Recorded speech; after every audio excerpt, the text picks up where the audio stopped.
दिल्ली में सरेआम चलती ऑटो में एक लड़की के साथ रेप की वारदात हो गई।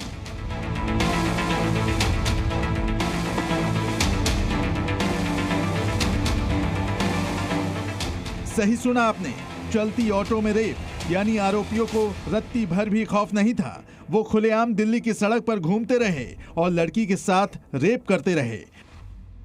आरोपी प्रमोद ने लड़की को अपने साथ ऑटो में बैठाया और इसी रास्ते से कनॉट प्लेस होते हुए दिल्ली के अलग अलग जगहों पर वो ले गया और लड़की को शांतिवन के पास ले जाके छोड़ दिया गया। वारदात के बाद आरोपियों ने लड़की को सड़क पर फेंक दिया। उसके साथ निर्भया की तरह दरिंदगी हुई थी। लड़की सड़क पर बदहवास पड़ी रही। किसी ने उसकी कोई मदद नहीं की, लेकिन लड़की पर इंडियन नेवी के ऑफिसर की नजर पड़ गई और उसने ही दिल्ली पुलिस को खबर दी।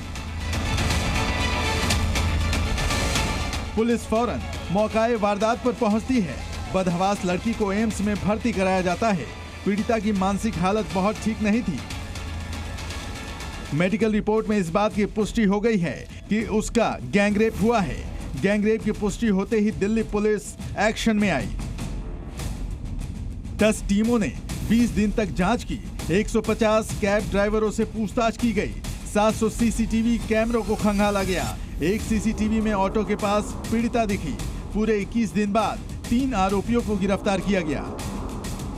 2 आरोपी और तीसरा ये ऑटो ड्राइवर, इन तीनों आरोपियों को पुलिस ने गिरफ्तार किया है। लेकिन यहाँ पर तिलक ब्रिज के पास ही रहता था और पीड़ित लड़की के साथ यहीं पर इसी जगह पर गैंग रेप की वारदात को अंजाम दिया गया। यानी दिल्ली में अपराधियों के हौसले बुलंद हैं। दिल्ली पुलिस की नाक के नीचे अपराधी चाहे तो रेप कर दें, फायरिंग कर दें, वसूली के लिए धमकी दे दें। ऐसा हम क्यों कह रहे हैं? बड़ी वारदात की लिस्ट को देखकर समझिए। 6 नवंबर को दिल्ली के पश्चिम बिहार में फायरिंग की गई। बिखरे कांच के टुकड़े अपराधियों के बुलंद हौसले की गवाही दे रहे हैं।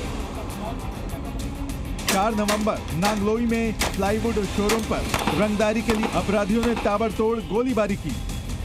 4 नवंबर को ही दिल्ली के अलीपुर में बदमाशों ने प्रॉपर्टी डीलर के ऑफिस पर अंधाधुंध फायरिंग की। 26 अक्टूबर को वसूली के लिए बड़े बिजनेसमैन के घर पर फायरिंग की गई। 13 सितंबर को दिल्ली में जिम मालिक की गोली मारकर हत्या कर दी गई। 27 सितंबर को कार शोरूम में ताबड़तोड़ फायरिंग हुई। ये तो सिर्फ वो वारदात है जो पिछले महीने में हुए हैं।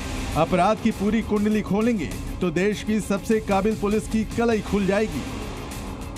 सबसे बड़ी चुनौती दिल्ली पुलिस के लिए है कि इन लोगों को कैसे आइडेंटिफाई किया जाए, इनके गुर्गों को कैसे आइडेंटिफाई किया जाए, क्योंकि क्राइम जिस स्पीड से दिल्ली के अंदर बढ़ा है, अचानक जो फायरिंग के इंसिडेंट हुए हैं वो बिल्कुल दिल्ली पुलिस पर एक सवालिया निशान तो लगा ही रहे हैं और पुलिस के लिए एक बहुत बड़ा चैलेंज है। दिल्ली पुलिस खुद ही मानती है राजधानी में 10 से ज्यादा गैंग एक्टिव हैं। सवाल उठता है कि पुलिस को पहले से क्राइम की भनक क्यों नहीं लगती?